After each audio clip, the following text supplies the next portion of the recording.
You've probably been told that any motorcycle you can legally buy is safe to ride anywhere. But what if I told you that some of the most legendary bikes ever built were literally forced off the streets by governments around the world? Machines so powerful, so flawed, or so dirty that entire countries said absolutely not. In this video, we're counting down the 10 motorcycles that got banned in multiple countries, and the reasons will completely change how you see motorcycle regulation. From bikes that failed so catastrophically, they nearly bankrupted their manufacturers, to machines that governments targeted with emissions laws designed specifically to kill them, these motorcycles crossed lines nobody saw coming. And here's the kicker. The #1 banned bike on this list affected over 82,000 riders in a single recall that's still causing problems today. Watch every second of this countdown, because these aren't just motorcycles. They're cautionary tales about what happens when engineering ambition collides with government power. Skip this, and you'll never understand why some of the greatest bikes in history disappeared overnight. Number 10, Bimota Vdue 500. The Bimota Vdue 500 didn't get banned by governments. It banned itself through one of the most spectacular engineering failures in motorcycle history. Launched in 1997, the Vdue was supposed to revolutionize two-stroke technology. Bimota, a small Italian manufacturer known for exotic designs, decided to tackle what nobody else could, making a direct fuel injection two-stroke engine that would pass emission standards while delivering incredible power. On paper, it was genius. The Vdue offered an unmatched power-to-weight ratio and promised to keep the screaming performance of two-strokes alive while meeting modern regulations. In reality, it was a disaster. The first 150 production bikes suffered from catastrophic defects. Oil leaks everywhere. Pistons seizing without warning. Power delivery so erratic the bike was dangerous to ride. The core problem was the crankshaft seals, which leaked constantly and destroyed the complex fuel injection system that was supposed to be revolutionary. Bimota had no choice. They enacted a mandatory buyback, pulling every Vdue off the market and offering owners full refunds or replacement bikes from their existing lineup. They even tried converting the bikes back to carburetors to save the platform, but nothing worked. The financial damage nearly bankrupted the company. The Vdue became a legend for all the wrong reasons. A bike so fundamentally broken that it effectively banned itself from existence. Today, finding a working Vdue is almost impossible, and the few that survived are considered collectors' nightmares rather than dream bikes.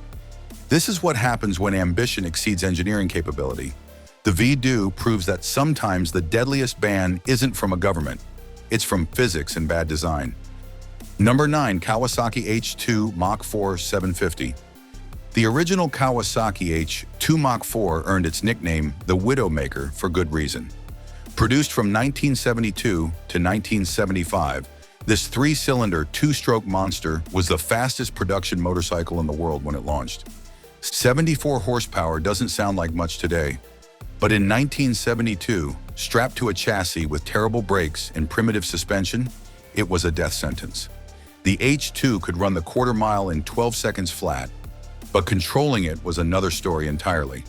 The power came on like an explosion. The front wheel would lift without warning. The handling was unpredictable. The brakes were inadequate for the speeds the bike could reach. Riders quickly learned that the H2 required absolute respect, or it would kill you without hesitation. But the real reason the H2 is banned today has nothing to do with its terrifying performance. It's the engine architecture. Two-stroke engines burn oil mixed with fuel, creating massive amounts of smoke, noise, and hydrocarbon emissions. Modern environmental regulations have made selling new two-stroke road bikes essentially impossible. Countries like India and China have completely banned new two-stroke motorcycles. European emissions standards make certifying a two-stroke for street use financially impossible. Even in the United States, you can own a classic H2, but you'll never see a new two-stroke performance bike sold for road use again. The H2 Mach IV represents a lost era, a time when manufacturers prioritized raw power over everything else, including rider safety and environmental responsibility. Today, it's a museum piece, a reminder that some technologies are too dirty and too dangerous to survive. Number 8, LiveWire S2 Delmar, and Mulholland. Even brand new electric motorcycles aren't immune to devastating bans. LiveWire, Harley-Davidson's electric sub-brand, launched the S2 Delmar and S2 Mulholland in 2024 as their flagship models for the electric future. Then nearly every single bike they made had to be recalled. In 2024, LiveWire initiated a global safety recall affecting 788 units, almost the entire initial production run. The defect was a faulty high-voltage fuse that would open during repeated rapid acceleration, causing a complete loss of propulsion without any warning. Imagine you're accelerating hard, merging onto a highway, and suddenly your bike just dies. No power, no warning, just instant failure in the middle of traffic. The crash risk was enormous. This triggered a mandatory stop sale and stop delivery order worldwide. Every dealership with a LiveWire in inventory was legally prohibited from selling it until the replacement fuse and hardware kit could be installed. For a brand trying to establish credibility in the electric motorcycle market, this was catastrophic. The irony is painful. Electric motorcycles are supposed to be the future, cleaner, simpler, more reliable than combustion engines. But LiveWire proved that manufacturing defects don't care what fuel source you use. Complex electric vehicle technology can fail just as spectacularly as any mechanical system. For enthusiasts who already distrust electric bikes, this recall reinforced every skepticism they had. If a major manufacturer like Harley-Davidson can't build a reliable electric motorcycle, what hope does the technology have? The LiveWire recall shows that the transition from combustion to electric isn't just about batteries and motors. It's about proving that new technology can actually work without stranding riders or putting them in danger. Number 7. Ducati Monster 797. The Ducati Monster 797 was the last connection to the original Monster lineage that started in 1993. When Ducati discontinued it in Europe in 2020, they didn't just kill a model, they executed an entire philosophy. The official reason was Euro 5 emissions compliance. The 803cc air-cooled V-twin engine couldn't meet the new standards without expensive modifications, so Ducati pulled the plug. But here's where it gets interesting. The exact same engine was successfully updated for Euro 5 and used in Ducati's Scrambler lineup. The engine could comply. Ducati just chose not to update it for the Monster. This was a strategic decision disguised as a regulatory necessity. Ducati wanted to move the entire Monster line to modern liquid-cooled platforms. The air-cooled Monster represented old-school simplicity, exposed engines, visible cooling fins, the iconic trellis frame, and a raw mechanical aesthetic that purists loved. By using Euro 5 as the excuse, Ducati could eliminate the air-cooled era completely and force the brand forward into more profitable, modern designs like the liquid-cooled Monster and Street Fighter V2. The controversy was immediate. Brand loyalists felt betrayed. The air-cooled Monster was the bike that saved Ducati from bankruptcy in the 1990s. It defined what a naked bike should be: light, simple, characterful, and engaging. Now it's gone, not because it had to be, but because Ducati decided the future didn't have room for simplicity. The Monster 797 ban is a reminder that sometimes regulations are just convenient cover for business decisions manufacturers wanted to make anyway. The loss of air-cooled character bikes represents something larger: the slow elimination of motorcycles that prioritize feel and simplicity over technology and compliance. Number 6. Yamaha XT1200Z Super Tenere.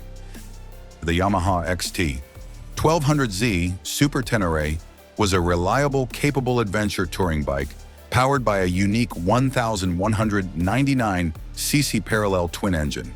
It offered shaft drive reliability and real off-road capability at a reasonable price compared to competitors like the BMW R1250 GS.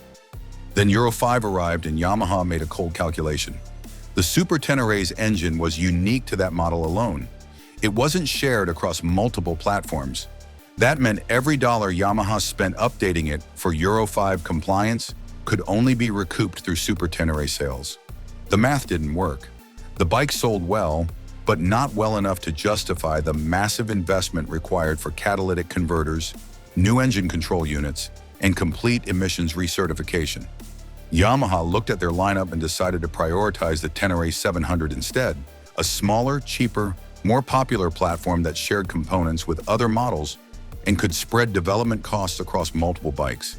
So in 2020, the Super Tenere disappeared from European markets. No fanfare, no special edition, just quiet discontinuation. This highlights a brutal reality of modern motorcycle manufacturing. If your bike has a unique engine that isn't modular, it's living on borrowed time. Compliance costs are so high that manufacturers must use shared architecture across multiple models to survive. The Super Tenere was well-engineered and well-loved, but it committed the unforgivable sin of being too unique. In the era of Euro 5, uniqueness is a death sentence. Adventure riders who valued the Super Tenere's reliability and shaft drive now have fewer options. The market consolidates around a handful of dominant platforms, and bikes that don't fit the mold simply vanish. Number 5. Honda VFR 1200F. The Honda VFR 1200F was supposed to be a flagship. Launched in 2009, it was the first motorcycle ever offered with an optional dual-clutch transmission, a technological marvel that allowed seamless automatic or manual shifting. It was also powered by Honda's legendary V4 engine architecture, a design the company had perfected over decades in racing and street bikes. But the VFR 1200F's life was cursed from the start. Early models suffered a major defect in the rear drive shaft, which was prone to catastrophic failure. Honda issued a global recall affecting roughly 30,000 units, produced between 2010 and 2015. This wasn't a minor fix. It was a fundamental component failure that required extensive warranty work and destroyed consumer confidence. Then Euro 4 emission standards arrived in 2017, and Honda faced a choice: invest heavily in updating the complex V4 engine and DCT system for compliance, or walk away. They walked away. The VFR 1200F was discontinued globally in 2017, ending Honda's large V4 street motorcycle line in Europe entirely. The combination of reliability problems, high manufacturing complexity, and poor market reception made it an easy target for regulatory extinction. The tragedy is that the technology itself was brilliant. The DCT transmission worked flawlessly once Honda sorted the bugs, and many riders loved it. The V4 engine delivered smooth, powerful performance that few other platforms could match. But in modern manufacturing, brilliance isn't enough. If a bike can't sell in high volumes and justify the compliance investment, it dies. The VFR 1200F represents the end of Honda's willingness to build complex, expensive platforms for niche markets. Today, Honda focuses on parallel twins and mass-market designs that can spread development costs across multiple models.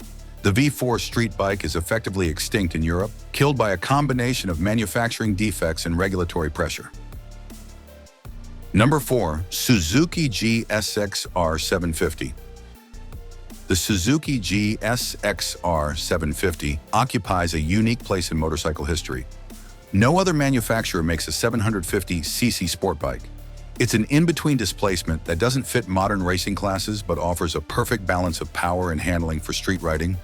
It's also been effectively exiled from most of the world. The GSX-R750, along with its 600cc sibling, was pulled from European markets starting around 2017 due to Euro 4 regulations, then officially discontinued in Europe with Euro 5. The engine designs were too old, too inefficient, and too expensive to update. Suzuki made a choice. Instead of investing in modernizing the GSX-R lineup, they let these legendary models fade away in their most important markets.